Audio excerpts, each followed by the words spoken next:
Ne önemi var ki bütün bunların? Ne önemi var ki örneklemeleriyle anlatmanın? Ne önemi var ki bir şeyleri kabul ettirmeye, anlaşmaya çalışmanın? Tekrarın da önemi yok. 100.000 defa tekrar etseniz bile değiştiremediğinizde değiştiremiyorsunuz işte. Kolay pes ediyor insan. Oysa pes etmemeli. Haklısınız.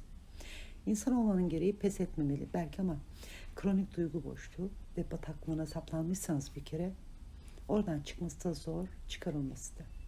Hangi taktiği denerseniz deneyin nafile. Damdan düşenin haline damdan düşen anlar misali. Kimileri şanslı doğar. Şansın ne demek olduğunu da yine kimileri bilir. Çok bildiklerini zannedilerin de bilemedikleri, göremedikleri o kadar çok şey vardır ki. Satır aralarındaki cümlelerden, kelimelerden cımbız ile mana çıkarmaya çalışırlar. Psikolojik tahliller yaparlar kendilerince ama maalesef o da nafile. Olamayınca olmuyor işte.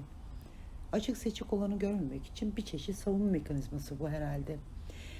Neyi savunuyorlarsa. İnsan beyni muhteşem. Sırlarını çözemediler hala o çok akıllı bildiğimiz bilim adamları. Biz zaten muhteşem kelimesini kullanarak dahi haddimizi aşmış oluyoruz. Unutmamak veya tamamen unutabilmek ne güzel bir şey. Her ne kadar yeri geldiğinde en kör bıçaklarla işkence yapılırcasına size acı verse de bazen de en ferah mutluluklara sahip olduğunuzu hissetseniz de beyninizde laf geçirebilmek kadar besleyici bir şey yok bu devirde.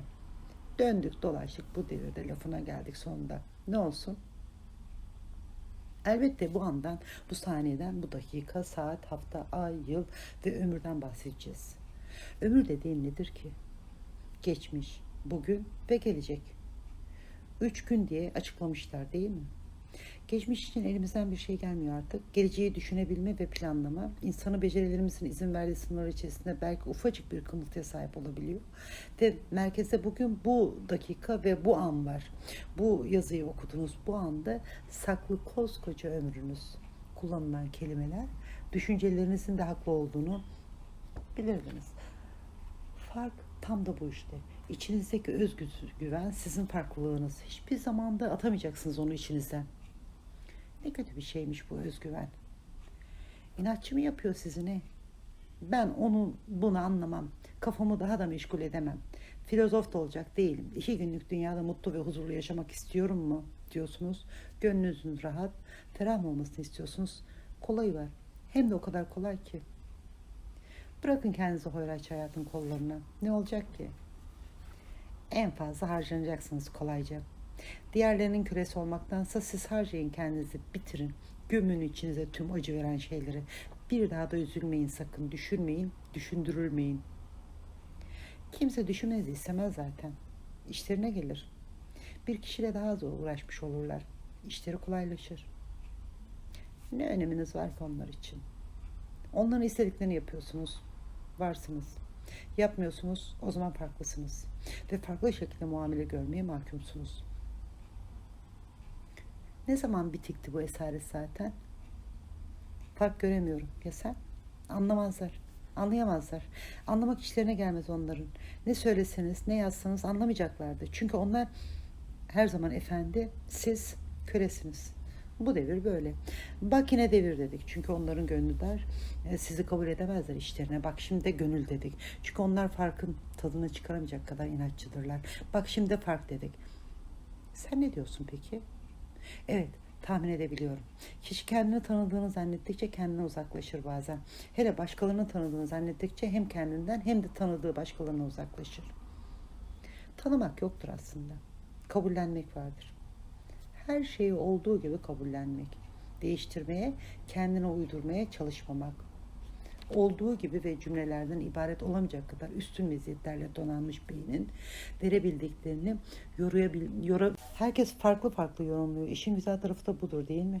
Kimine muhteşem gelen, kimine berbat gelebiliyor, kimi çok büyük bir zevk alabiliyorken öbürünün beyni dolanıyor, kalp kapakçıkları fırlıyor yerinden belki. Kimi gözyaşlarını akıtırken klavyenin üstüne, diğeri bir tık bile kapatabiliyor ve silebiliyor her şeyi. Güzel olan da bu farklılık.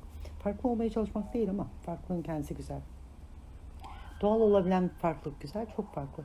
O kadar çok kalıp içine sokulmuş ve hala sokulmaya çalışan düşünceler ile dolu ki etrafımız. Farklı olanı sevebilmek güzel.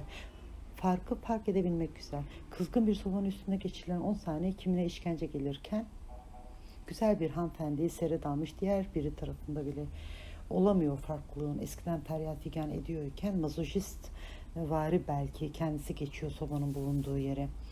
Bir soru daha. Soba yanıyor mu bu arada, yoksa soba alevi çok sıcak yakar senin diye şartlandırılıyor mu bu herkesten farklı olan gönüllüler ve beyinler? Yaklaşma sakın. Cız. Gönüllere geldi sıra. Kocaman olmalı gönüller. Koskocaman hem de. İçine bir gram pislik olmamalı. Gönlün temiz olduktan sonra üstün başın ne önemi var? Gönlün temiz olduktan sonra gönül kırmışsın, ne önemi var? Gönlünün temizliğini göremeyenler için gönlünü burkmuşsun, ne önemi var? Biz bu devrin adamı olmadığımız müddetçe gönül lafıyla uğraşmak ne büyük farklılık, değil mi? Yunuslar, Mevlana'lar, ciltler dolu kitaplar okusanız ne yarar? Gönlünüze bir can daha sığdıramadıktan sonra canınızı yakan cananlar çok farklı yaratacak, eminiz. Ama olmuyor işte. Zorla güzellik olmuyor.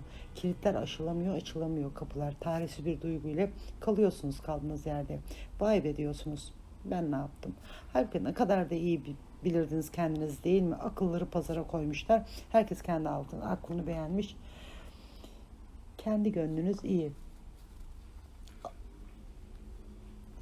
Ferhat ile Şirin, Leyla ile Mecnun'un gönlü kadar büyük olsun demiyoruz. İnsanlara karşı sevginizin farkına varın, gönlünüzün tozunu alın biraz diyoruz.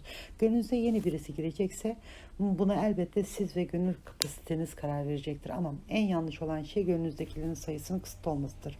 Birisi içeri, birisi dışarı olamaz. Sana yer var ama sana asla yer yok, olamaz. Sen git defol artık, olamaz. Ancak kendinizi kandırırsınız. Gönül doktoru bu devirde ruh doktorundan daha elzemdir. Gönül uslanmaz, ustanan farklı devir olmalıdır. Bu devir sizin devriniz, benim değil. Hiç olmadı zaten, olamadı. Olmasını isteyemedim bile. İzin vermediniz. Öyle ya da böyle akıllıca veya kurnazca hallettiniz her şeyi.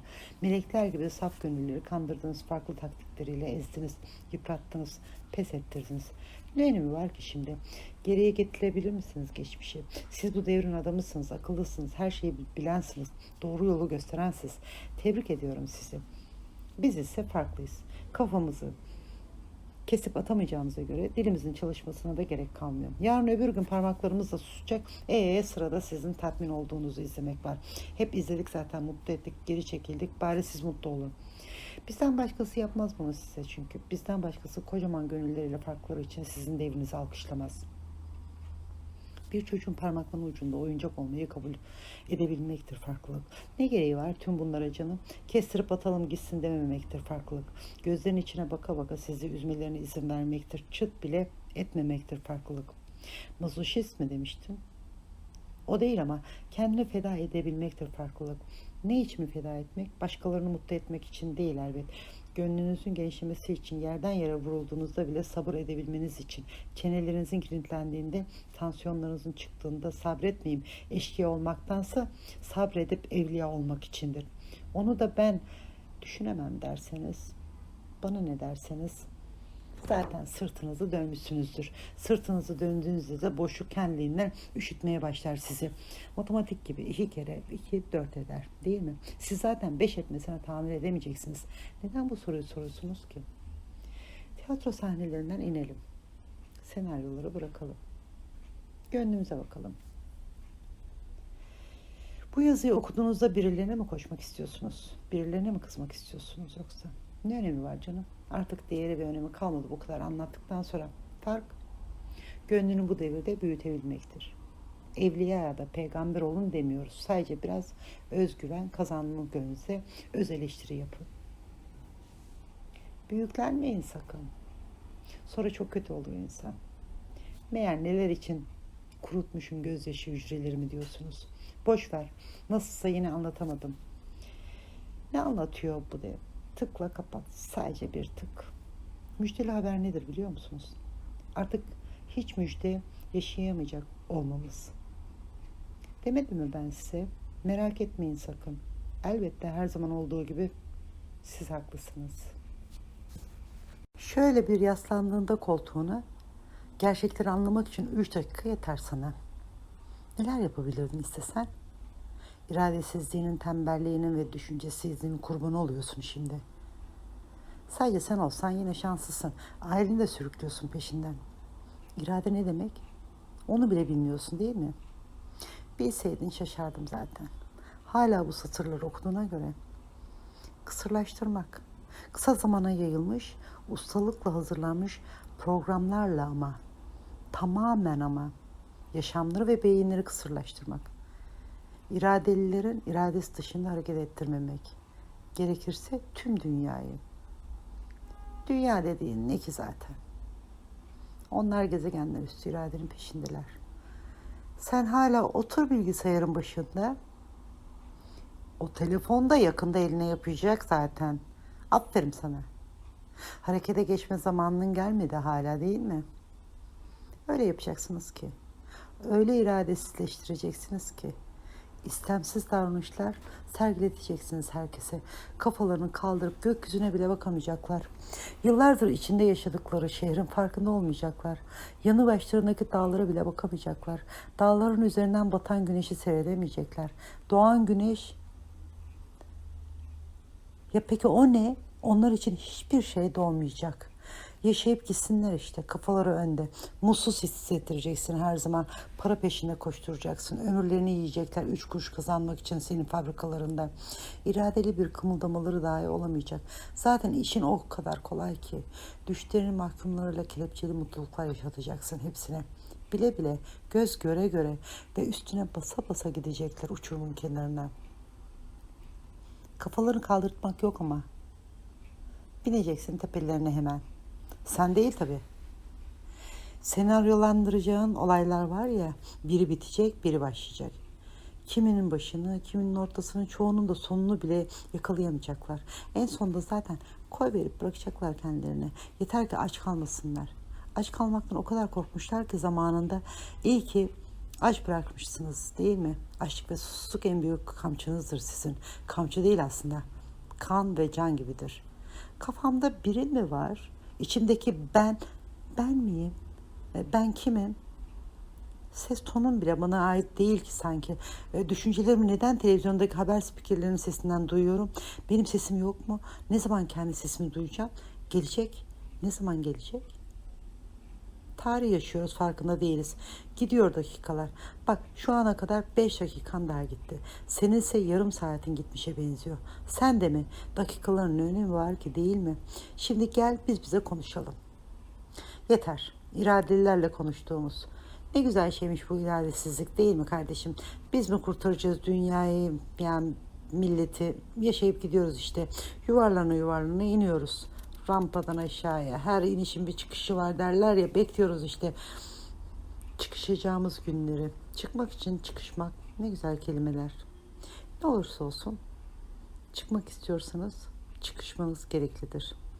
Çıkışmazsanız eğer çıkamazsınız. Çıkamazsınız yukarılara.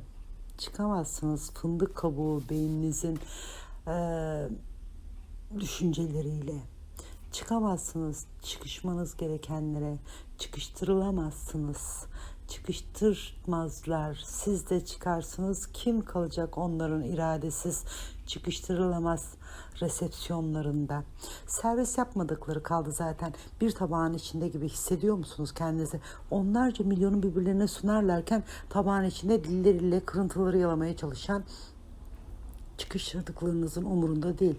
Nereden nereye gittikleri tabağın içinde olalım da aç kalabilir misiniz? Kalırsanız yırttınız.